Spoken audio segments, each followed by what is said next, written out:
안녕하세요. 좀 늦은 박사과정 언니 윤혜진입니다. 얼마 전에 제 두 번째 논문이 학술지에 실렸어요.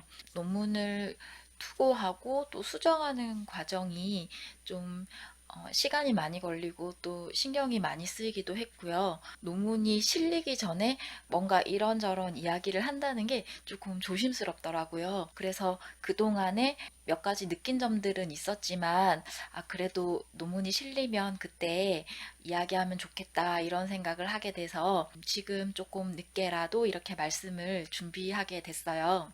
중학교 정보과 교육과정이라는 하나의 주제에 대해서 첫 번째 이야기를 마치고 이번에 두 번째 이야기까지 마친 셈인데요.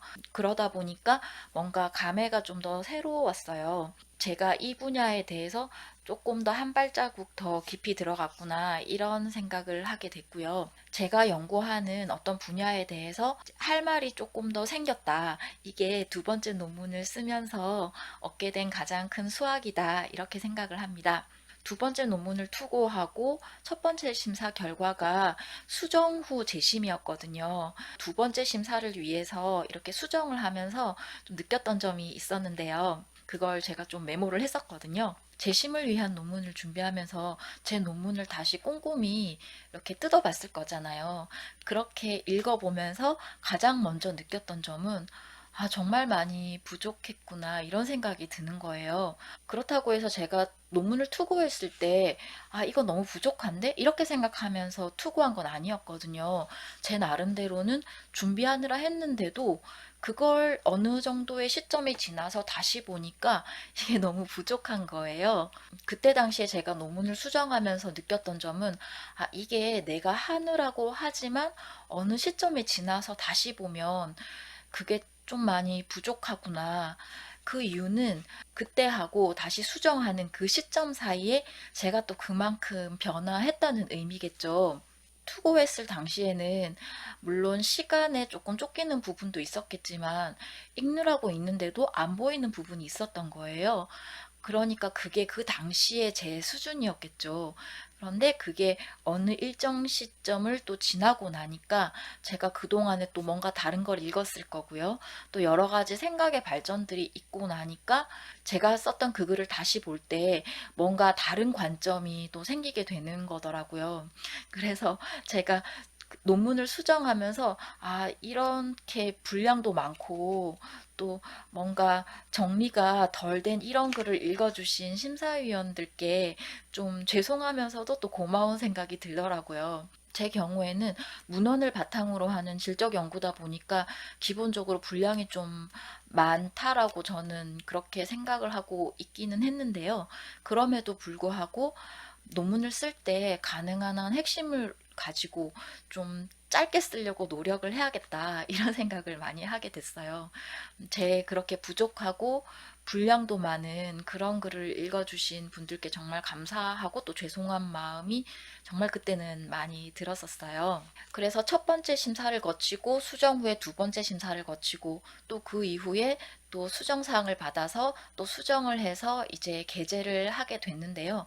그렇게 평가를 받고 수정을 하고 또 심사위원들의 질문에 답을 하는 그런 과정 속에서 제가 생각도 그렇고 어떤 논리도 그렇고 그런 것들이 좀 많이 성장하게 되는 그런 것들을 느끼게 됐어요.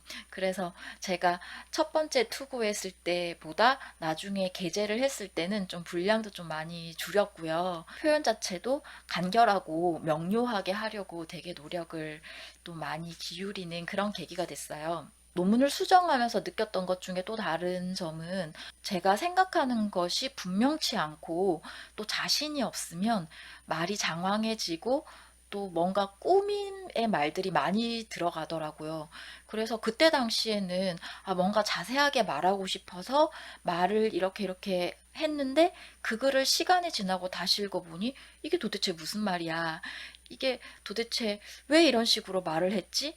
하는 식으로 저조차도 이해 못할 그런 표현들이 좀 눈에 띄어서 저도 정말 깜짝 놀랐던 그런 기억이 있어요.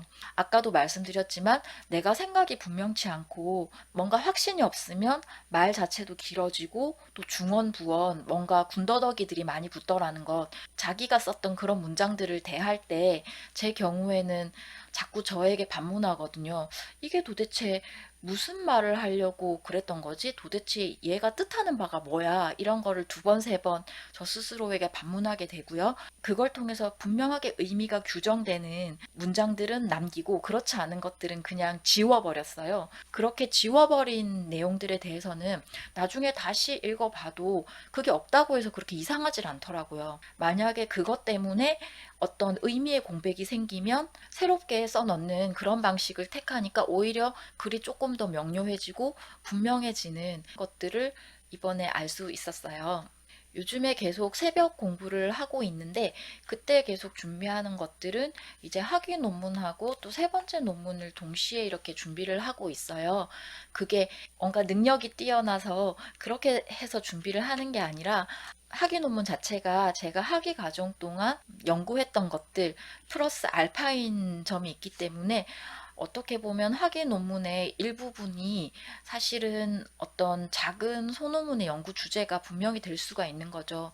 그래서 제 주변에 다른 선생님들도 보면 어떤 교수님들은 이제 전체적인 커다란 어떤 학위 논문의 틀을 짜고 나면 일부분들을 학술지 논문으로 하게끔 그렇게 지도하시는 것도 제가 봤거든요. 그래서 그런 관점에서 학위 논문과 학술지 세 번째 논문을 이렇게 같이 준비하려고 지금 여러 가지 자료도 보고 있고 또 생각을 정리하고 있어요. 그렇다고 해서 그게 꼭 어떤 결과물로 나오리라고는 저도 그렇게 바라긴 하지만 단정적으로 기대하지는 않고 있어요.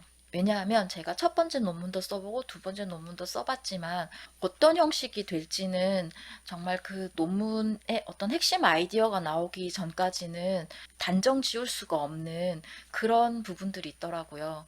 여러 가지 자료들을 모으고 뭔가 조각조각 아이디어는 있지만 그걸 통해서 내가 정말 하고 싶은 핵심적인 한마디가 그것이 떠오르지 않는다면 논문으로서 발전하기가 어렵더라. 이런 것들을 제가 이번에도 느꼈기 때문에 여러 가지 면에서 뭐 자료도 보고 생각도 정리하고 여러 분들하고 토론도 하지만 연구로서의 가치가 있는 어떤 핵심 아이디어가 나오기까지는 기다림의 그런 시간이 필요치 않은가 이런 또 마음을 먹게 됩니다. 오늘은 제가 두 번째 논문까지 게재되고 난 다음에 그 과정에서 느꼈던 점 그리고 지금 준비하고 있는 것에 대해서 조금 말씀을 드렸어요. 좀 오랜만에 찍는 영상이다 보니까 말이 조금 두서가 없는 측면은 있는 것 같아요. 그래도 두 번째 논문을 게재하면서 요즘에 새벽에 공부를 하면서 나누고 싶은 점이 있어서 이렇게 말씀을 정리해 봤습니다. 오늘도 일하시면서 공부하시느라 수고가 많으셨고요. 여러분의 대학원 생활을 응원합니다. 오늘도 제 말씀 들어주셔서 고맙습니다.